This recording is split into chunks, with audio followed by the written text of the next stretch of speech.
Чарговыя крымінальныя справы. Гэтым разам супраць старэйшага дарадцы Святланы Ціхановскай Франака Вячоркі. Сярод абвінавачанняў здрада дзяржаве, абраза прэзідэнта, арганізацыя масавых беспарадкаў, а таксама падрыў канстытуцыйнага ладу. Што ён пра гэта думае, даведаемся падчас нашага сённяшняга адмысловага стрыму студыі ў суботу. Вітаю спадарства, мяне завуць Віталь Бабін.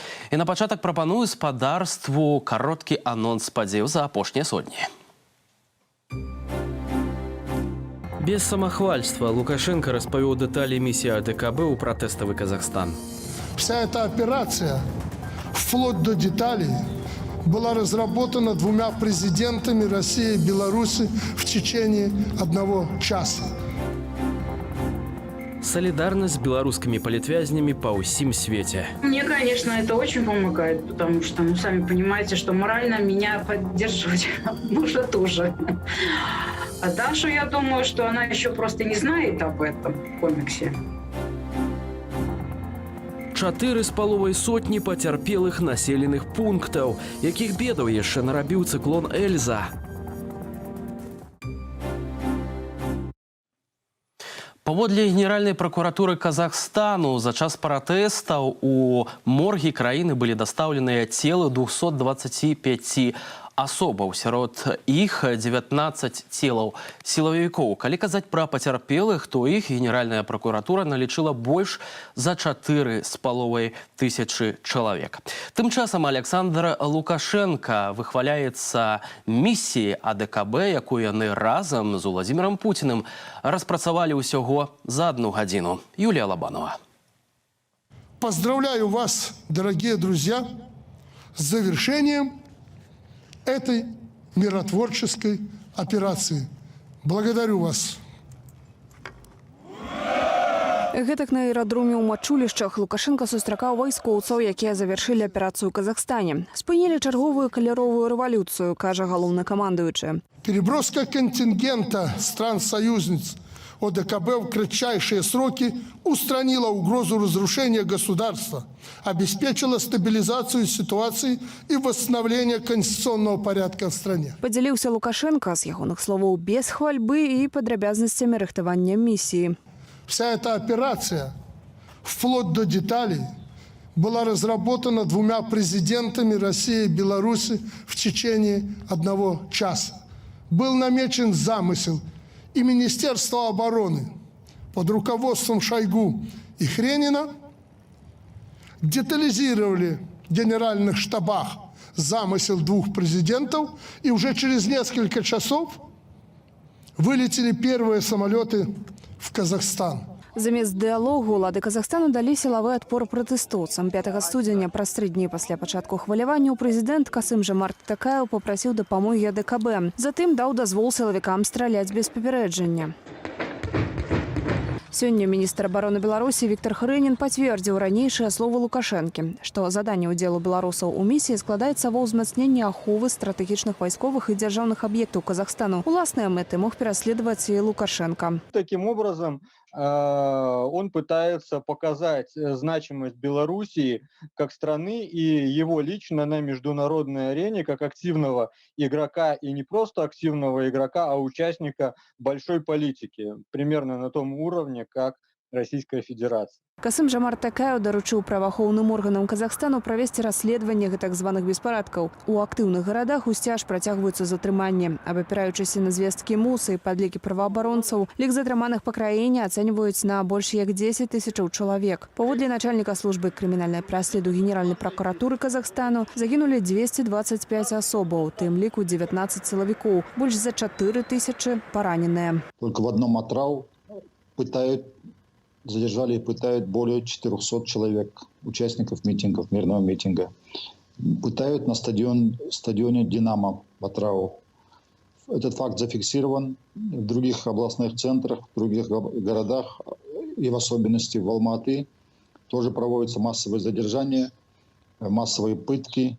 На 2 месяцы пад варту змясцілі і былога віцэ-прэм'ера энергетыкі Казахстану Жумабая Карагаева. Яго кіраўнікоў электронных гандлёвых пляцовак і шэраг іншых асобаў затрымалі нібы за датычнасць да павышэння коштаў на звадкаваны газ. Першапрычыны выхаду людзей на вуліцы. Третьестепенные фигуры удаляются от власти или снимаются, или на них возбуждаются уголовные дела. В частности, Карагаева. Конечно, Карагаев лично никакую ответственность не должен нести, наверное, в этом случае, потому что вышестоящий министр все эти указы подписывал. Все это шло после согласования руководством Мангостауской области, за которую его привлекают. И в конечном итоге это утверждал прем'єр-міністр Мамін. Звольнілі з высокіх пасадаў і 2 зяцяў былога прэзідэнта і старшыні Савету бяспекі Нурсултана Назарбаева. Гэты Дымаш Дасанаў узначальваў нафтатранспартавую кампанію «Казтрансойл» і Кайрат Шарыбаеў, кіраўнік нацыянальнай кампаніі «Казтрансгаз». Сам Назарбаеў з пачатку пратэстаў на публіцы не з'яўляецца. Юлія Лабанова, Белсад. Наша журналістка Дар'я Чульцова, якая адбывае пакаранне за сваю прафесійную дзейнасць у гомельскай папраўчай калоніі нумар 4, даслала сваёй маці, спадарні Наталлі, ліст з газетнай выразкай. У гэтай выразцы акурат такі ідзе гаворка пра ўдзел гэтых вязняў у конкурсе «Міс Восень», сярод якіх ёсць і нашая Дар'я. Як справы у беларускіх палітвязняў, а таксама як з імі салідарызуецца увесь свет, глядзіце ў матэрыяле Ірыны Карніенкі. Яшчэ ўвосень у Дашы было жаданне і час на творчасць, але зіма прынесла новае выпрабаванне. Дашу перавялі ў іншы атрад, дзе вельмі халодна. Праз холад яна пачала часта хварэць. В том отряде было намного теплее, и у нее так сейчас настроение похуже, и работа у нее теперь другая. Она теперь у нас шьет. Перевели на другую работу. Наталья Церабеленко адправіла дачцэ перадачу, у тым ліку і цёплыя рэчы. Пры нагодзе абавязкова раскажа Дашы, што яна сталася гераіняю коміксу. Такім чынам, праект «Інкер» распавядае о правах чалавека на постсоветской просторы. Мне, конечно, это очень помогает, потому что, сами понимаете, что морально меня поддерживать нужно тоже. А Дашу, я думаю, что она еще просто не знает об этом комиксе. Постараюсь ей при первом случае это все распечатать. Конечно, если будет свидание, я ей хочу это все отвезти. Обязательно. 12 студзеня споўніўся год, як за кратамі застаецца журналіст і медыйны менеджер Андрэй Александраў. З гэтай нагоды ў Вялікай Брытаніі пачалі кампанію салідарнасці з ім і ягоную дзяўчынай Ірынаю Злобінай, якая таксама ўжо больш за год у няволі. І наша цель это помнить о них, не забывать и показать им, что мы с ними, что мы не остановимся, пока они не будут освобождены. Потому что мы уверены, что Андрей сделал бы то же самое для каждого из нас. Андрэй Александраў быў сябрам арганізацыяў Index on Censorship і Article 19. Цяпер ягоныя калегі стварылі хэштэг «Free Andrei and Irina», баннеры і тэксты для допісаў у сацыяльных сетках, каб як мага шырэй распаўсюдзіць інфармацыю. Беларуская дыяспара ў Вялікай Брытаніі таксама далучылася да кампаніі салідарнасці з Андрэем ды Ірынаю. Гэта прыцягненне ўвагі, безумоўна, брытанскіх палітыкаў і брытанскага ўраду з тым, каб аказваўся мацнейшы ціск на беларускія ўлады і дамагчыся як мага хутчэй і як пытанне прыярытэту вызвалення палітвязняў Беларусі. Сёння сваё 20-годдзе адзначае палітзняволеная Анастасія Міронцава. Разам са сваёй сястрой Вікторыяй яна адбывае пакаранне ў гомельскай калоніі нумар 4. Падставаю для крымінальнага пераследу сясцёр стаўся іхны ўдзел у мірных пратэстах у жніўні 2020 года. Іхная сяброўка вядзе інстаграм, у якім выкладае малюнкі Анастасіі з-за кратаў. Напярэдадні адбыўся канцэрт салідарнасці з мастаком Алесем Пушкіным. Яго зладзіў Варшаўскі цэнтр сучаснага мастацтва «Уяздоўскі замак». У канцэрце ўзялі ўдзел гурты НРМ і Рэха, а таксама Андрэй Мельнікаў, Олег Хаменка і Александр Памідораў. Тут жа ў галерэях Уяздоўскага замку ў Варшаве выстаўляюцца і карціны Алеся Пушкіна. Chcemy po prostu podyskutować o tym, czym jest wolność sztuki. Мы хочам падыскутаваць, чым ёсць свабода мастацтва, наколькі важна, каб мастакі не баяліся ствараць нешта новае, казаць праўду, каб яны маглі адкрыта выказваць тое, што ў іхных сэрцах праз мастацтва. Не забываюцца пра палітычных вязняў і ў Вільні. Тут беларусы, якія былі вымушаныя з'ехаць з гарадзеншчыны праз палітычны пераслед, штосуботу пішуць лісты зняволеным. Дзеля гэтага на стары Новы год гарадзенцы сабраліся ў цэнтры беларускай культуры і супольнасці. Я зараз подписываю паштовку Мікалаю Аўтуховічу. Я лічу, што гэта вельмі важна падтрымаць чалавека, калі ён патрапіў у такую складаную жыццёвую сітуацыю. І такім чынам, я думаю, што гэта проста будзе даваць яму моцы вытрымаць усё і прайсці годна праз тое, што яму, на жаль, даслаў лёс. Мэта падтрымаць тых, хто за кратамі, але таксама і тых, хто ў вымушанай эміграцыі. Беларусы Вільні не толькі пісалі палітычным вязням, але і бралі ўдзел у святочным майстар-класе для вырабу анёлкаў. Заўсёды у беларусаў культура традыцыйная была скіраваная на тое, каб сабраць разам супольнасць, каб аб'яднаць людзей, каб разам дапамагчы тым, каму зараз кепска. На сёння ў Беларусі 984 асобы, прызнаныя палітычнымі вязнямі. Дзесяткі штодзень зазнаюць палітычны пераслед. Ірына Карніенка, Белсат. Цыклон Эльза зрабіў з Беларусі краіну вятроў. Больш за 3,5 тысячы населеных пунктаў без святла. Больш за 1000 пашкоджаных будынкаў па ўсёй краіне, ды прынамсі 3 пацярпелых. І гэта далёка не ўсе наступствы, якія абрынуліся на Беларусь учора і якія працягваюць рабіцца і сёння. Пра разбуральную стыхію, якая нарабіла шмат бяды ў Беларусі, Наста Печанькова. У Магілёве шторм пакінуў пасля сябе пашкоджаную гістарычную каштоўнасць. Моцны вецер сарваў частку даху з касцёлу ў небаўзяцце на свяцейшай Паны Марыі і святога Станіслава. З просьбай дапамагчы аднавіць святыню звярнуўся біскупскі вікарый Александр Яшэўскі. Шановные браты и сестры у Христе, люди доброй воли. Своими силами парафия не справится. Хоть яшчэ не ведаем кошт страт, распачынаем сбор сродкаў на аднаўленне пашкоджанай ураганным ветрам святыні. Усім людям добрай волі складаю падзяку. Няхай добры Бог узнагародзіць за кожную дапамогу. Дапамагчы парафіі можа кожны ахвотны. На экране вы бачыце рэквізіт для ахвяраванняў. Пашкоджаны касцёл святога Станіслава, помнік архітэктуры пачатку 18 стагоддзя. Ён унікальны унутраным роспісам, фрэскамі, якія маюць вялікую мастацкую каштоўнасць. Штогод тут ладзіць міжнародны фестываль духоўнай музыкі «Магутны Божа». Стыхія адбілася і на жыхарах гораду. Напярэдадні ад сарваных рэкламных шчытоў пацярпелі ды былі шпіталізаваныя двое магілёўцаў. 31-гадовая жанчына і 48-гадовы мужчына. А вось так выглядаюць білборды на скрыжаванні вуліцаў Петруся Броўкі і воінаў-інтэрнацыяналістаў у Віцебску. Ад стыхіі пакутаюць не толькі людзі, але і транспарт. Праз пашкоджанне электралінію адбыліся затрыманні 24 грузавых і 18 пасажырскіх цягнікоў. Паводле муз паваленымі дрэвамі ды элементамі даху былі пашкоджаны 32 аўтамабілі, а на трасе Менск-Масква ад моцнага ветру перакулілася фура.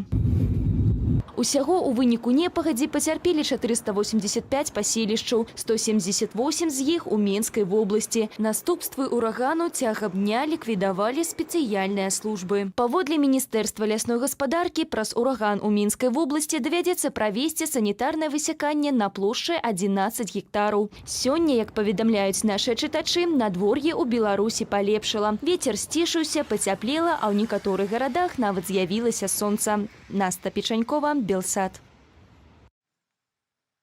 А цяпер да наступстваў, да якіх надвор'е хіба не мае ніякага дачынення. Хіба што толькі чалавечы фактар. Сталічныя ўлады абяцаюць зрабіць новы мост на Нямізе больш лёгкім ды вышэйшым за папярэдні. Таксама з'явіцца адмысловае падсвечванне. Адмысловы праект ужо апублікаваны і ўжо вядома, як гэта мае выглядаць. Як паведаміў кіраўнік Менгарвыканкаму Владзімир Кухараў, праца ідзе ўдзень і ўначы. Людзей на аб'екце хапае, адставанняў ад графіку няма. Раней ён жа казаў, што новы мост на Нямізе замест разбуранага пабудуюць усяго за месяц. Тым часам рух транспарту на пад'ездах да мосту спынены прынамсі да 10 лютага. Псіхалагічныя праблемы, якія з'явіліся ў беларусаў, закранулі не толькі дарослых, але і іх дзяцей пасля падзеяў жніўня 2020 года. Як можна пераадолець гэтыя псіхалагічныя праблемы? Сёння вялася гаворка падчас адмысловай лекцыі ў Вільні ў Цэнтры беларускай культуры. Падрабязней Марына Янович. Падабаецца ў Літве, таму што няма Лукашенка і ёсць свабода да слова. Гэта Мацвей. Ён з бацькамі быў змушаны з'ехаць з Беларусі пасля лета 2020 года. Ксенія, маці, распавяла, што хлопчык быў спалоханы тымі падзеямі і суцэльным гвалтам у краіне. Было непаразуменне, вельмі вялікае непаразуменне ў дзіцячы, чаму стала ў Беларусі небяспечна. Асабліва вось падзеі, якія адбываліся самыя першыя ў 2020 годзе. Як гэта можна пайсці на вуліцу і нечага баяцца? Як гэта можна баяцца міліцыі? Як гэта можна баяцца таго, што маці і бацьку могуць забраць, і ты апынешся ў дзіцячым доме? Не ўсе дарослыя здольныя самастойна пераадолець стрэс ад рэзкай змены краіны, прывычнага атачэння, ладу жыцця. У дзяцей жа гэтыя працэсы праходзяць больш востра. Бацькі часам не заўважаюць псіхалагічных праблемаў у дзіцяці, альбо не могуць знайсці адпаведных словаў, каб супакоіць і вярнуць дзіцяці адчуванне бяспекі. Да таго ж самі дзеці не пра ўсё могуць распавесці сваім родным. Тады на дапамогу прыходзяць адмыслоўцы. Мацвею пашанцавала трапіць да псіхолага, які здолеў яму дапамагчы. Пакуль яшчэ немагчыма сказаць, што так, мы вырашылі праблему, але мы ідзем у добрым накірунку. Гэта не можа зрабіцца хутка. Дрэва не расце хутка. Пакрасе будзем пераадольваць. Адзін з дзейсных спосабаў пераадолець стрэс – арт-тэрапія. Мацвей растлумачыў, ён стварае арты пра тое, як ставяцца да Беларусі розныя краіны.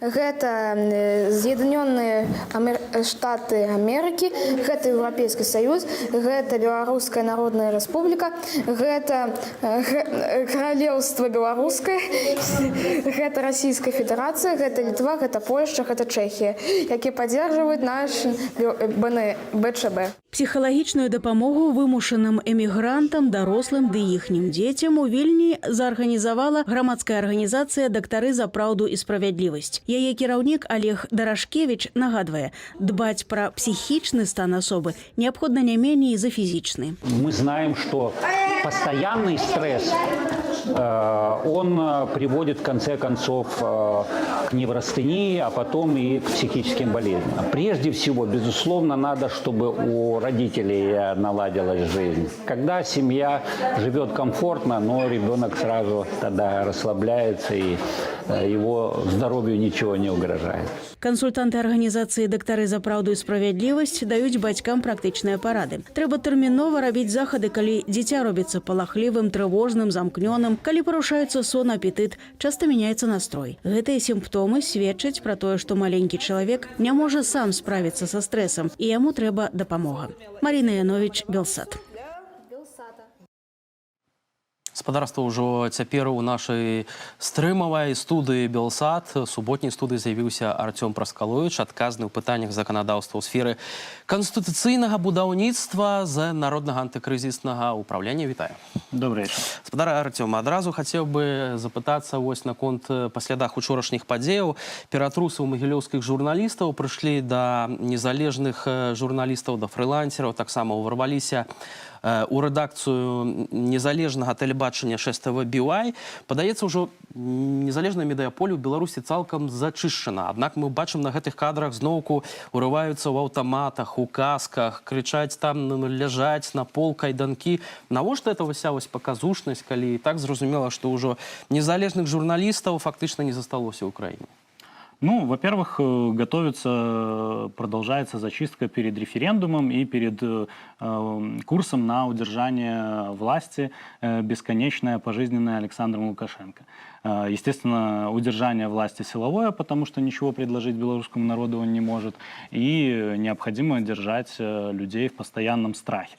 Второй момент – это то, что приходят новые люди на свои места в областях, в районах, в органы внутренних дел, меняется руководство в центральном аппарате. Видим также, что происходит... выслужиться, так? Необходимо выслужиться, во-первых, да, занять свое место под солнцем, плюс идут чистки. Возможно, кто-то когда-то посматривал в сторону того, чтобы перейти все-таки к демократическим ценностям. Теперь он отрабатывает в обратную сторону, доказывая свою преданность режиму. Все это способствует тому, что надо выполнять план. Мы помним, как давались установки: этот год мы не работаем по бытовому, а работаем только по общественно-политическому со стороны руководства Министерства внутренних дел. Поэтому вот для всего сразу такая, скажем, обыденность новая Беларуси на сегодняшний день. У нас есть короткий комментарий Змитера Соловьева, галоўнага рэдактара 6 ТВ «Бывай», наконт учорашніх ператрусаў і ўварвання ў пустую магілёўскую рэдакцыю. Давайте послухаем, что ён распавёў. Это уже третий перетрус был. 2 перетруса было улетку. И вядома, что там ничего не было. Уже там все, что можно было взять, уже взяли улетку. И там никаких таких не комплектуючих, нават техники там не было ніякой, ничего. Он стоял пустый, и там амаль никто не з'являлся. Это лечу выключно помстой за нашу деятельность, бо деятельность наша не спыняется, наоборот. Надала нам больше магчимостью отъезд, бо так как мы, скажем так, иммигранты, больше часа вольного, меньше чем заниматься, как нема господарки, как, скажем так, и больше занимаемся своей працей, тому праца стала больше интенсивная, ну, что, напевно, не вельмі подобається нашим уладам. Война, она будет подтягиваться, это их война, яны воююсь, ну, хай воююсь, будем далей працаваць, но что мы не спыним свою працу. Артем, у меня питання юридичного плану. Наколькі мэтазгодна праводзіць такія летні антытэрарыстычныя аперацыі ў адносінах рэдакцыі незалежных медыа, у тым ліку незалежных журналістаў? Вось навошта это? Ці можна неяк законодаўча это патлумачыць? Нет, нарушены все абсолютно требования законодательства, потому что никакого явно оперативного у них задания не было. Вряд ли они подозревали в том, что там скрываются террористы, которые прямо в этот момент изготавливают взрывное устройство, и необходимо так брутально их задерживать.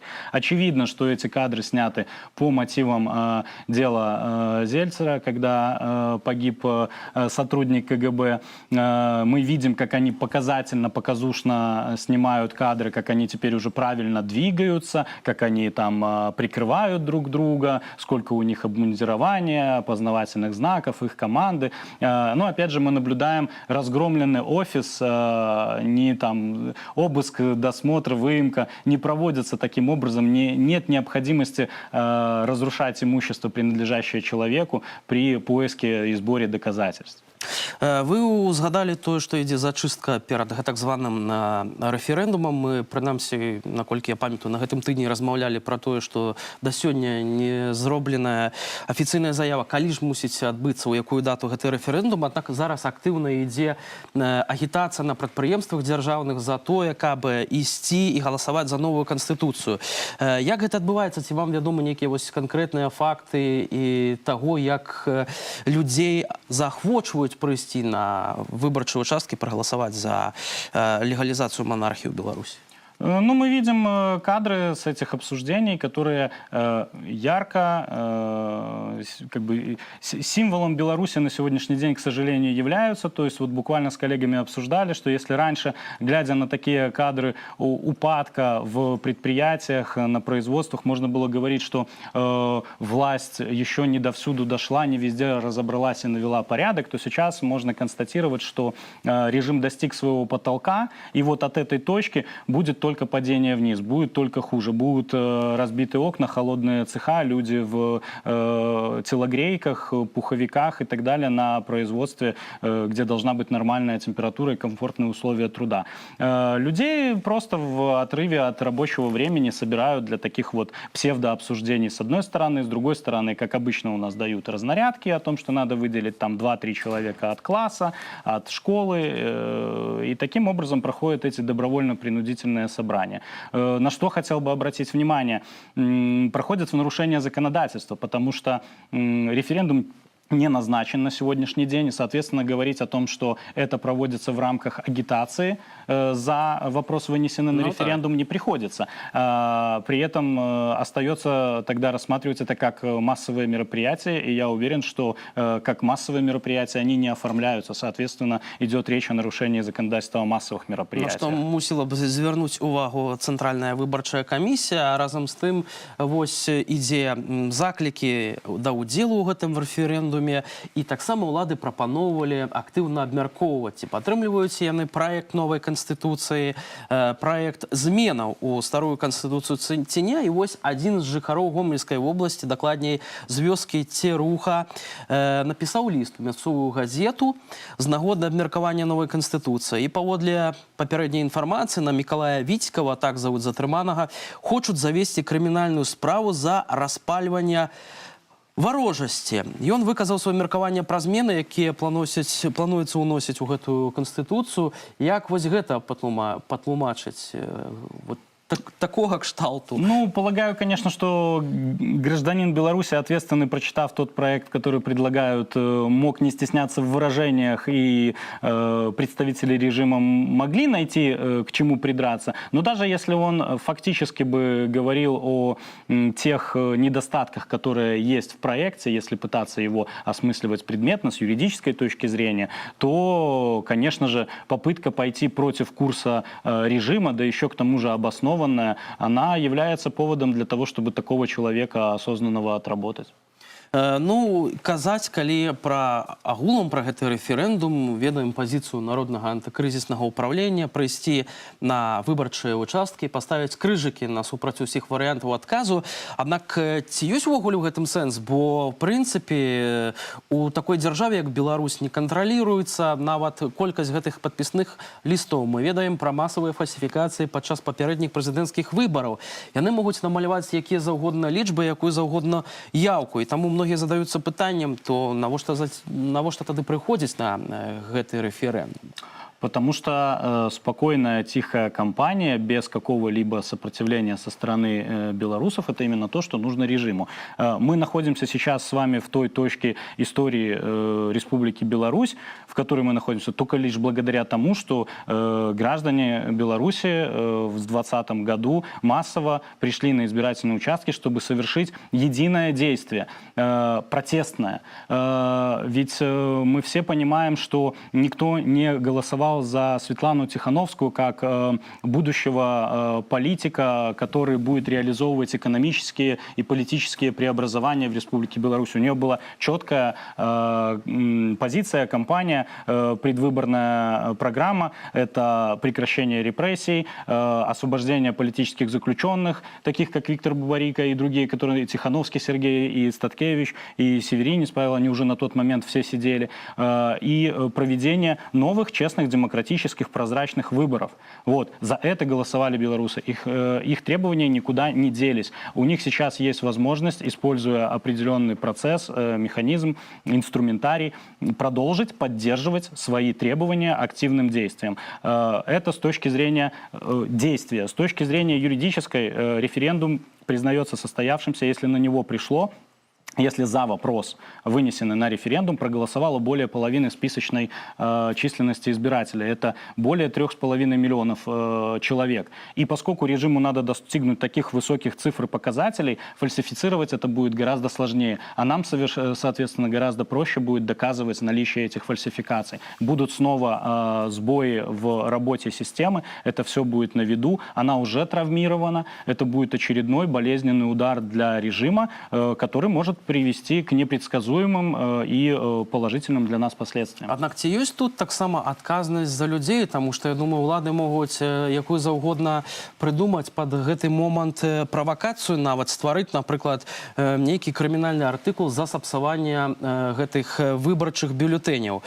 То бок людзі і так запужаныя ў краіне, і цяпер можна такім чынам, нейкім чынам нават падставіць іх, вось прапануючы менавіта такі варыянт. Однозначно отвечу на этот вопрос. Конечно, ничего нету однозначного для Лукашенко на сегодняшний день, но избирательным кодексом предусмотрен учет, значит, не испорченных, а недействительных бюллетеней. Я еще раз это проговорю для зрителей. Испорченный бюллетень – это тот, который гражданин по ошибке испортил, пришел у избирательной комиссии, обменял на новый и сделал свой выбор. Недействительный бюллетень – это тот, при рассмотрении которого избирательная комиссия не может определить, какой выбор был сделан гражданином. Когда человек ставит 2 крестика, не пишет какие-то послания и слова, это факультативно, это дополнительно. Четко должны быть заняты эти поля для отметки «за», «против», чтобы было невозможно определить, какой выбор сделал человек. Это учитывается в окончательном протоколе и вывешивается. Естественно, могут нарисовать, естественно, будут фальсификации. Но я еще раз повторюсь, что суть как раз-таки в том, чтобы нарушать спокойную работу системы, делать этот сбой. Поэтому ответственность за это ввести не могут. Стоять у вас за спиной и контролировать ваш выбор по законодательству, по Конституции, по избирательному кодексу недопустимо. Однако у нас и так не працуе ни законодательство, ни Конституция, ни выборчий кодекс. Пока еще и на тех же президентских выборах таких случаев не было. Но если это будет фотография, где за спиной избирателя стоит человек в штатском и ведет видеосъемку из-за его плеча, она облетит весь мир, и всем будет понятно, что такое референдум Лукашенко. Однако, что самому Лукашенку з гэтага, калі яго шмат разоў лавілі на фальсификациях, и сам Александр Лукашенко признаваўся у фальсификации выборов, магчыма, раней вельмі часта гучала ідэя аб байкоце, у тым ліку аб байкоце выбараў 2020 года. Гэтую ідэю, уласна, прасоўваў вельмі доўгі час каманда Мікалая Статкевіча. Ці яна б запрацавала ў гэтым разам, як вы мяркуеце? Представители демократических сил, анализируя ситуацию, анализируя опыт предыдущих кампаний, социологические исследования, они пришли к выводу, что бойкот будет неэффективен. Во-первых, бойкот – это все-таки по определению действие активное, когда люди могут выйти на улицы и спозиционировать свое мнение о том, что они призывают не идти на избирательные участки, что они предлагают не делать свой выбор по этому вопросу. В наших реалиях это невозможно. Поэтому, когда человек просто сидит на диване, это не бойкот с точки зрения того, как в политическом движении понимается бойкот с научной точки зрения.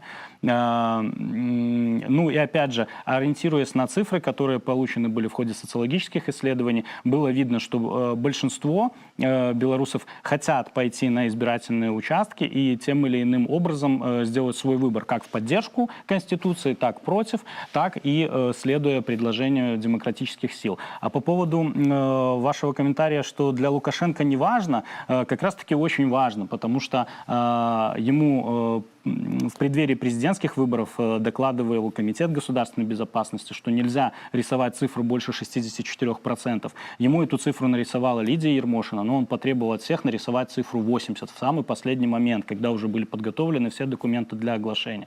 Потому что ему всегда и во всем нужно быть первым, и желательно с большим отрывом от соперников. Это вот такое отношение человека. Поэтому не поддержка явная, активная со стороны белорусов этого мероприятия, это будет еще один удар по нему как по политику, по диктатору и просто как по человеку, у которого есть такое вот болезненное отношение к лидерскому вопросу. Спадар Артём, я хотел бы звярнуць увагу, тут наши гледачы ў стрымінгавым чаце таксама прапануюць больш радыкальна дзейнічаць, пакуль не пачнем партызаніць і лупцаваць ябацяк і карнікаў, нічога пазітыўнага не атрымаецца ў бліжэйшы час на Беларусі. Вось і ёсць і стратэгія такога кшталту больш радыкальнага, як мы бачылі апошнімі тыднямі ў Казахстане. Як вы ставіцеся ўвогуле вось да такой пазіцыі, ці варта ўсё ж такі аказваць выказваць нейкі супраціў, ну улічваючы, што ўсё ж такі зачышчана цалкам грамадскае, культурнае, журналісцкае, незалежнае поле ў Беларусі? Я думаю, что все средства хороши в определенных обстоятельствах. Говоря о единой стратегии демократических сил на референдум, мы довольно мало говорим о тактике, потому что какие-то конкретные приемы, методы, способы ведения борьбы с учетом повестки, с учетом того, как будут развиваться события, будут оглашаться ближе к дате референдума, ближе к тем событиям, в зависимости от того, как будет происходить. Потому что я не удивлюсь, если Лукашенко при объявлении референдума скажет, что он будет проходить онлайн, например. Нам придется это учитывать, несомненно. Нам придется что-то перестраивать в кампании. Поэтому... А як у гэтым выпадку тады будзе дзейнічаць вот ваша стратегія, калі ўсё ж таки вырашыць? Ну, я сумняюся, конечно, что такі сцэнар будзе агучаны Александром Лукашенком. Однако...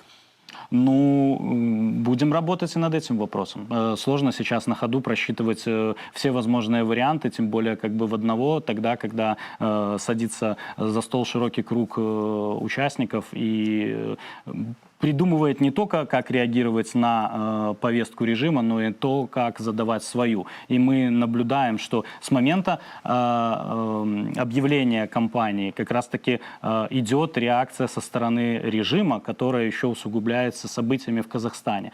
Лукашенко вряд ли откажется от своих планов на референдум, вряд ли их станет сильно смещать. У него есть люфт в виде так называемого вот этого вот всенародного обсуждения, с помощью которого он может предусмотреть какие-то дополнительные нормы в саму Конституцию. Вот. Но процесс он попытается провернуть. Боюсь только, что ничего хорошего ему это не сулит просто со всех сторон, потому что речь шла о транзите, как с учетом требований белорусского народа, да, о новых, нормальных, адекватных выборах, так и с учетом позиции международного сообщества, как западного, так и восточного.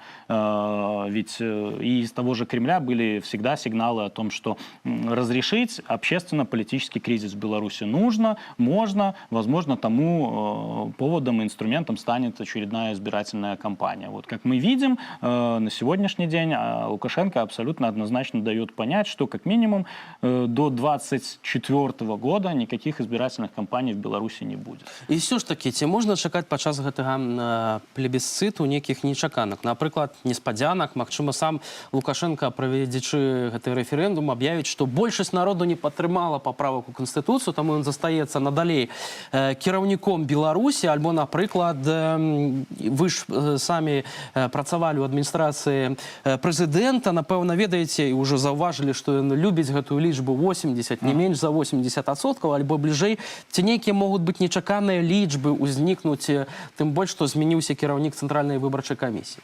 Нет, я думаю, что все будет в привычном ключе. Абсолютно настолько это ледокол Ленин, который будет идти на суперокусяму как бы по своей стратегии, по своим убеждениям. Он, наверное, за это время опять смог убедить себя, что народ его любит и принимает. И поэтому для того, чтобы в глазах самого себя еще раз утвердиться, он будет рисовать эти цифры. Каких-то неожиданностей мы можем ожидать, повторюсь, только сбоев в работе системы, потому что к этому есть все предпосылки. В избирательных комиссиях, которые на сегодняшний день подготавливаются к тому, чтобы сформироваться, уже есть люди, которые связываются с нами и спрашивают, стоит ли им идти, и мы говорим: да, идите и предоставляйте нам информацию. Есть огромное число людей, которые говорят о том, что они отказываются и даже как бы не готовы идти туда в качестве наших каких-то глаз и ушей, потому что им неприятно категорически иметь отношение к таким вещам. Мы видим, что невозможно даже технически нормально обеспечить этот процесс еще до его старта. Когда же это все войдет в активную фазу, опять же, есть достаточно много активистов, которые готовы и массовые мероприятия, разрешенные в установленном законом порядке, проводить в рамках агитационного периода, да, с агитацией против не референдума, поскольку это незаконно, но против этой Конституции. Можно зазнать новый виток репрессий, что правда. Можно, но благодаря тому, что остаются смелые и отважные белорусы и внутри страны, и люди, которые, не покладая рук, работают за ее пределами, ни одной спокойной ночи, я убежден, у Александра Лукашенко за это время не было. Спадар Артём, я думаю, што вы уважліва прачыталі гэты праект у свой час этой канстытуцыі з гэтым усебеларускім народным сходам таксама шмат цікавых момантаў. І ўсё ж такі, ці няма адчування, ёсць такія таксама версіі, што да праекту гэтага канстытуцыі, хоць сам Лукашенко заяўляе, што ён цалкам яго склаў, не прыклала руку Москва? Боюсь, что да, потому что все сигналы, которые шли, ведь это вот все такая игра завуалированная слов и комментариев, мы видим, что поддержки проекта нету, каких-то лестных отзывов нету такого посыла, что белорусы сходите и разрешите свой кризис путем голосования за вот эту конституцию, которую мы видим как разумную, взвешенную, логичную, плюс те переходные положения, которые мы в ней видим, свидетельствующие о том, что Лукашенко пытается себя максимально обезопасить, хотя ему это абсолютно не поможет, потому что то, что прописано, не предполагает освобождение от ответственности за те преступления, которые совершены. Он предусматривает возможность сидеть на двух стульях одновременно, президента и председателя Всебелорусского народного собрания. Но это однозначно свидетельствует о том, что курс развернулся на 180 градусов, и Лукашенко идет абсолютно не туда, куда он обещал всем абсолютно идти для того, чтобы разрешить сложившуюся ситуацию. Будзе ён яе развязваць, і што на гэта Владимир Путин, я думаю, ужо вельмі хутка мы даведаемся. У нашай студыі быў Артём Праскаловіч. Я нагадаю, адказны ў пытаннях заканадаўства ў сферы канстытуцыйнага будаўніцтва з Народнага антыкрызіснага ўправлення. Артём, дзякуй вялікі за гэтую размову. Мы, спадарства, пераносімся ў Брусэль. Жыве Казахстан і жыве Беларусь. Галоўныя лозунгі акцыі, якая сёння адбылася ў сталіцы Еўрапейскага звязу. Акцыя была накіравана супраць існуючай у гэтых дзяржавах пануючай улады, гвалту, несправядлівасці, і на плошчу Шуман побач з кіруючымі органамі Еўрапейскага звязу выйшлі беларусы і казахі з Брусэлю, Льежа, усходняй Фландрыі. Давайте паглядзім разам, як гэта адбывалася.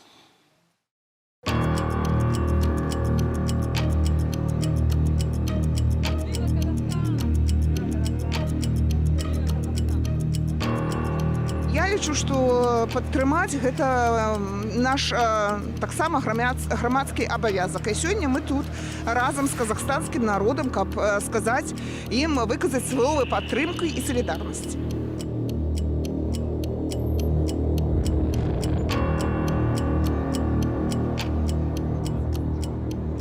Если Путин отправляет свои войска в Казахстан для поддержки местного диктатора, то почему бы нам не прийти и не поддержать казахстанский народ, вот, так сказать, снизу? Просто, пожалуйста, давайте будем чуть-чуть общаться с народом, а не жить в параллели, как это было 30 лет. Ну, экономические, конечно, реформы, потому что там жизнь очень тяжела, и это сподвигает людей к протестам. Глобальных реформ в образовании, в медицине, во всех структурах страны. Вот этого мы ждем. И чтобы в первую очередь соблюдались гражданские права, человеческие права, чтобы народ был услышан.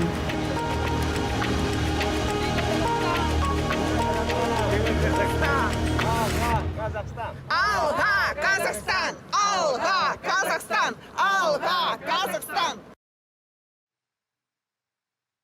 Ужо зараз, як мы спадарствам і абяцалі, мы паразмаўляем са старэйшым дарадцам Святланы Ціхановскай, Франакам Вячоркам. Добрый вечар. Добрый вечар. Франак, як пракаментуеш гэтыя крымінальныя справы, пра якія ты напісаў на сваёй старонцы ў Фейсбуку супраць цябе? Да 15 гадоў зняволення ажно пагражае паводле там некалькіх артыкулаў крымінальнага кодексу. Ну, па-першае, я трапіў добрую кампанію. Са мной Антон Матолька, Сцяпан Пуціла, Роман Пратасевич. Нас абвінавачваюць у цэлым букеце злачынстваў. Гэта і здрада дзяржаве, гэта і падрыў канстытуцыйнага лада, але самае галоўнае, канешне, гэта абраза прэзідэнта, максімум до 15 гадоў. Безумоўна, мэта гэта застрашэнне. Следчы камітэт ператусоўвае дакументы, паперы, перакладае з адной тэчкі ў іншую, таму што доказаў то ў іх няма, але сімуляваць дзейнасць трэба. Я думаю, што нехта проста выслужыўся, атрымаў медальку, на справе далі новы ход, але, канешне, сур'ёз гэтае абвінавачванне ўспрымаць нельга. І я думаю, што Роман Пратасевич, які апынуўся за кратамі у выніку захопу самалёта, ён павінен дачакацца справядлівага расследавання ІКАО, якое, мы спадзяемся, ўжо будзе апублікавана ў бліжэйшы час, і распачаць следства павінна не супраць яго, а супраць тых, хто захопліваў самалёт.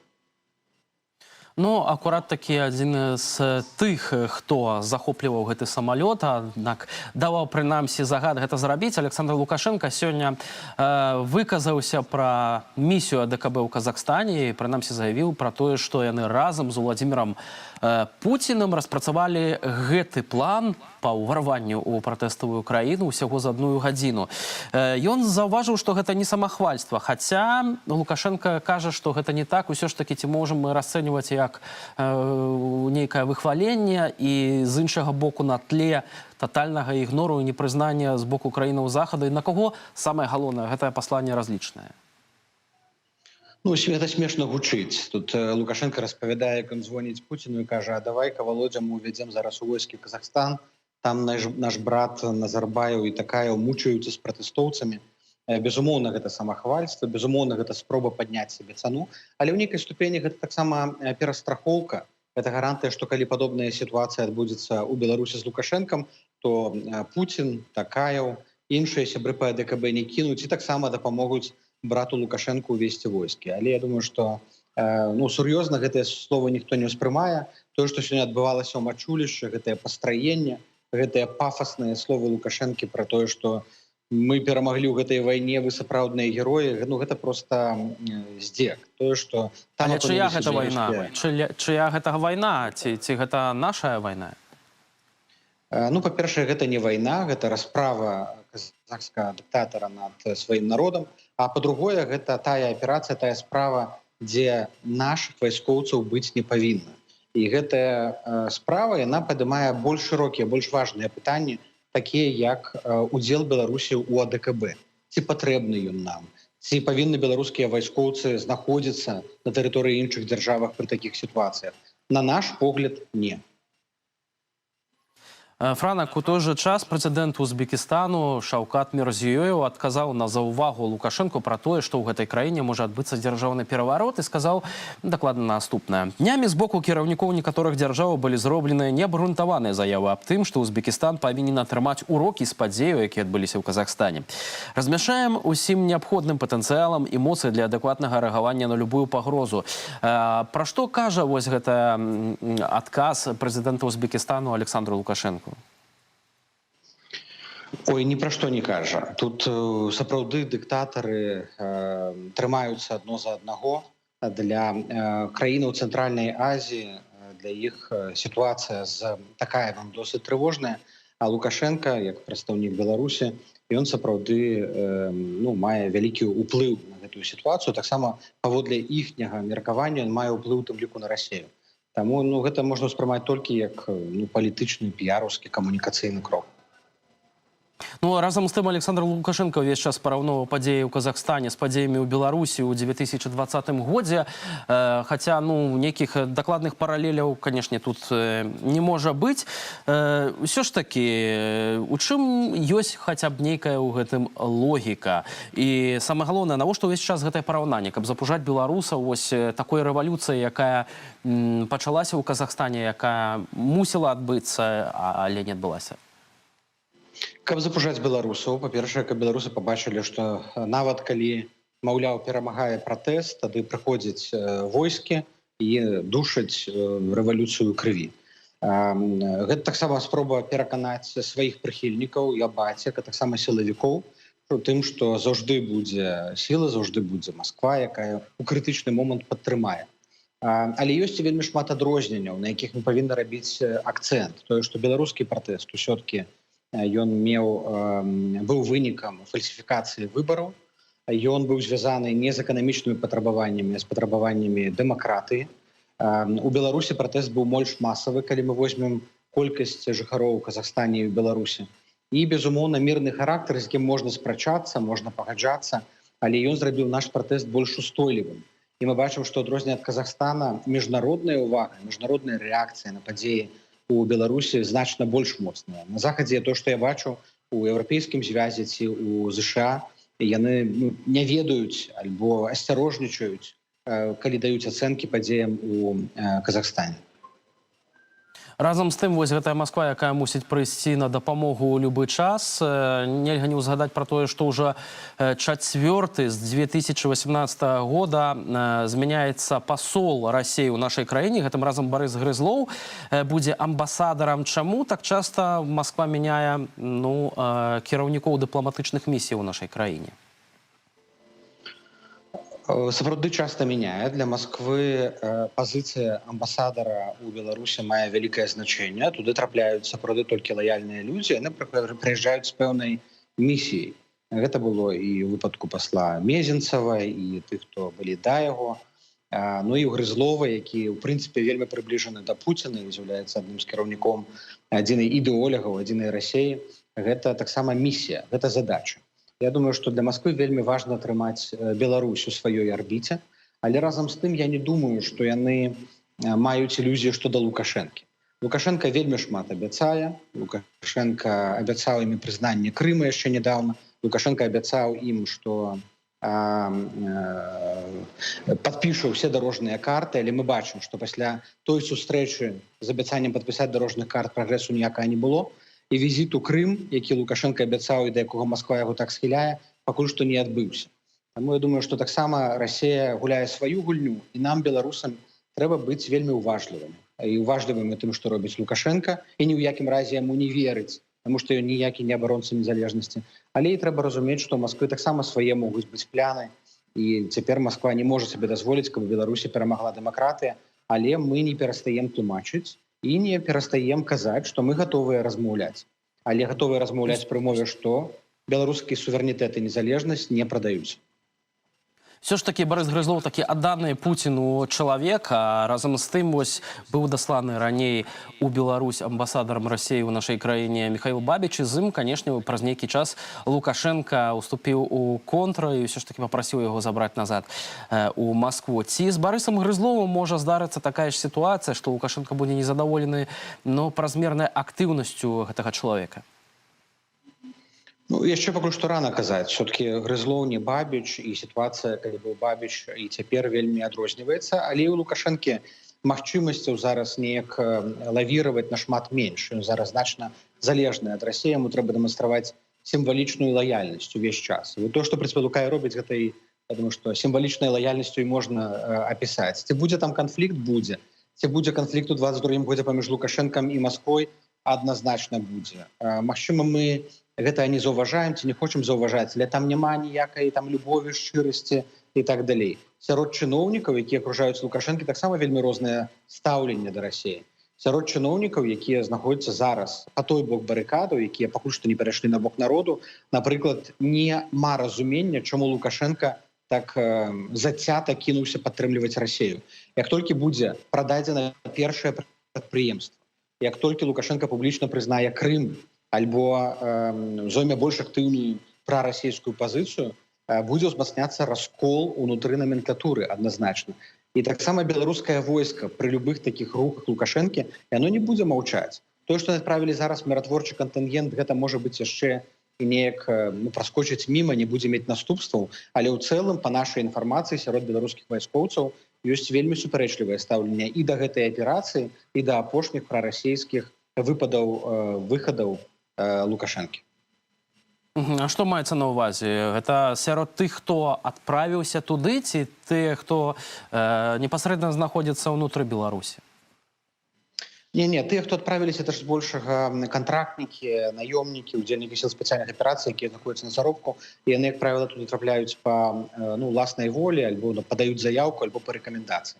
Але гаворка ідзе пра тых, хто кіруе узброенымі сіламі і заходнімі, паўночна-заходнім камандаваннем, і рэгулярнымі войскамі. Там вельмі шмат патрыётаў, вельмі шмат тых, хто цэніць беларускую незалежнасць. І любая спроба Лукашэнкі рэальна гандляваць беларускай незалежнасць альбо яе здаваць будзе сустрэта вельмі зацята. і мы просто павінны за тымі людзьмі працаваць, падтрымліваць сувязь і тлумачыць, што Лукашенко кароль, ён голы кароль. Все ягоныя абяцанні быць гарантам беларускай незалежнасці нічога не вартыя. І зараз самы час знайсці аднадумцаў і пачынаць з імі працаваць і у пэўны момант просто ўзяць кантроль над сітуацыяй самім. Дарэчы, вось калі казаць ужо пра абарону і кантроль, у тым ліку на мяжы, ведаем, як сітуацыя з мігрантамі развівалася на працягу восені, і вось, у прынцыпе, зараз гэтая тэма не фігуруе нават у дзяржаўнай прэсе. Між тым, сёння ўначы польскія памежныя службы зафіксавалі 54 спробы нелегальнага пераходу мяжы з боку Беларусі. На твой погляд, чаму гэтая тэма ўвогуле знікла, чаму ўсё ж такі прапаганда так хвалявалася, як бедныя мігранты там знаходзяцца на мяжы з еўразвязам, і цяпер цішыня, а больш за тое, ці Лукашенко прайграў гэтую вайну і ўсё цяпер скончана? Лукашенко прайграў гэтую вайну адназначна. Так, кароткатэрміновай перспектыве ён адцягнуў увагу ад палітычных праблем. Практычна з траўня 21 года па лістапад 22 увесь свет гаварыў не пра палітвязняў, не пра суды над Ціхановскім, Лосікам, Бабарыкам, а гаварылі пра сітуацыю на мяжы. І ён вымусіў Літву і Польшчу шмат заплаціць за пабудову сцяны, за арганізацыю абароны. Але ў доўгатэрміновай перспектыве ён аб'яднаў Партугалія, Гішпанія, Італія, Францыя жорстка асудзілі дзеянні Лукашэнкі, падтрымалі санкцыі. Да санкцыяў далучылася Сербія, якая лічылася саюзнікам, Турцыя, якая не займала ніякай пазіцыі па палітычным крызісе ў Беларусі. Турцыя падтрымала Польшчу ў міграцыйным крызісе і яўна асудзіла дзеянні Лукашэнкі. Таму, канешне, доўгатэрмінова ён прайграў, міграцыйны крызіс быў збольшага спынены, ірацкія кампаніі спынілі палёты. І я думаю, што сярод сваіх жа прыхільнікаў была ягоных прыхільнікаў, там, Ябацяк і іншых, было вялікае неразуменне, чаму гэты міграцыйны крызіс быў распачаты. Не трэба, мы ж ніхто не наіўны, і ўсе разумеюць, што кім гэты крызіс быў пачаты і дзеля чаго. Франак, я яшчэ таксама цягам нашай размовы не магу не запытацца пра экспарт беларускіх калійных угнаенняў праз Літву. Вось літоўская чыгунка, нягледзячы на тое, што разарвала кантракт, і у тым ліку кампанія Яра вырашыла скасаваць працу з беларускаліем з красавіка гэтага году. Літоўская чыгунка ўсё ж такі зазначае, што лазейкі ёсць, і што праз трэція кампаніі, да прыкладу, могуць быць ісці пастаўкі. А таксама гэтыя калійныя ўгнаенні могуць транспартаваць беларускія улады незалежна ад літоўскай чыгункі. Атрымоўваецца, што ўсё ж такі Александр Лукашенко, нягледзячы на вось гэтае абмежаванне, на амерыканскія санкцыі, будзе атрымоўваць грошы за экспарт і выкарыстоўваць іх на рэпрэсіі на сілавікоў. Лукашенко не будзе атрымліваць грошы як раней. Пасля забароны на транзіт Літвой мы спадзяемся, далучацца і Латвія, і Эстонія. Паціху гэтыя лазейкі будуць закрывацца, рыхтуецца 6-й пакет санкцый, он зараз у рабочай групе, потым рабіць да палітычных дырэктароў краінаў развязу, потым да міністраў, і ўжо ў канцы сакавіка, мы спадзяемся, ён будзе прыняты, і там закрыюцца ўсе лазейкі. Плюс 1 красавіка трапляюць у сілу санкцыі на беларускую калійную кампанію, гэта значыць, усе здзелкі у далярах будуць забароненыя, і Лукашенко страціць сотні мільёнаў даляраў. А прыватныя кампаніі, якія будуць удзельнічаць у гэтым, тэорыі так, яны могуць перавозіць і калій, і цыгарэты, і всю прадукцыю санкцыйную, якую Лукашенко пастаўляе, але ці будуць яны рызыкаваць настолькі? Таму што зараз это пытанне рэпутацыі. У іхніх абаротах, гэтых прыватных кампаніяў, Беларусь можа займаць невялікае месца. Я думаю, многія з-за рэпутацыйных рызыкаў будуць адмаўляцца. Зараз 33 кампаніі спынілі супрацу з Беларусю, апошняя была Яра, але я думаю, што зараз яны дзесяткамі будуць сыходзіць з гэта, таму што ніхто не хоча несці адказнасць за непрадказальнасць Лукашэнкі. Мы спадзяемся, што нямецкія кампаніі, у прыватнасці Siemens, не толькі, будуць наступнымі, хто падтрымаюць і санкцыі, і будуць змяншаць сваю прысутнасць у Беларусі. Наша ж задача падтрымліваць тыя прыватныя бізнесы, якія не падтрымліваюць рэжым унутры краіны. І пра гэта вось наша эканамічная каманда вядзе зараз перамовы з Еўрапейскай камісіяй, каб тыя грошы, якія Еўракамісія паабяцала Беларусі, дапамаглі рэпрэсаваным кампаніям і прадпрымальнікам стаць на ногі, зноў аднавіць свае аперацыі і тым, хто застаўся ў Беларусі, і тым, хто вымушаны часова рэлакаваўся ў суседнія краіны. Ранак застаецца літаральна паўтары хвілінкі до канца нашай размовы. Ты узгадаў пра 6-ы пакет санкцыяў. Што пра гэта вядома, ці яны не апынуцца чарговым такім, умоўна кажучы, пшыкам для уладаў Беларусі? Ніякія санкцыі не апынуліся і не апынуцца пшыкам. Яны ўсе працуюць, яны ўсе эфектыўныя. Найбольш заўважны эфект ад банкаўскіх санкцыяў. Але зараз, калі амерыканскія санкцыі ўступяць у сілу, гэта будзе вельмі адчувальна. Лукашенко ў 2021 годзе пашанцавала з кан'юнктурай цэн. Цэны на нафтапрадукты, на ўгнаенні выраслі. Але ў 2022 годзе ўсё не будзе так вясёлкава, як было раней. І таму яны павінны рыхтавацца да цяжкіх часоў. Санкцыі маюць кумулятыўны эфект. І свабодных грошай, каб плаціць сілавікам двайныя, трайныя зарплаты не будзе. А таксама тыя алігархі, якія раней жывіліся з карупцыйных схем, яны паціху гэты доступ да гэтых схем губляюць. Это пра Гуцэрыева і пра Алексіна і пра ўсіх іншых кажу. Таму 22 год гэта будзе год вырашальны і дакладна ён будзе не на карысць Лукашэнкі. Разам будзем назіраць, як будуць развівацца падзеі. Дзякуй вялікі за гэтую размову. Франак Вячорка, старэйшы дарадца Святлана Ціхановская, быў з намі на відэасувязі. Гэта спадарства «Усе навіны» на сёння. Я нагадаю, што ўжо заўтра будзе праграма А21 тыдзень з Ігорам Кулеем. Спрашаю таксама ў студыю «Белсат» і на аб'ектыў у панядзелак. З вами быў Віталь Бабін. Дзякуй вялікі і прыемнага вечара суботы вам.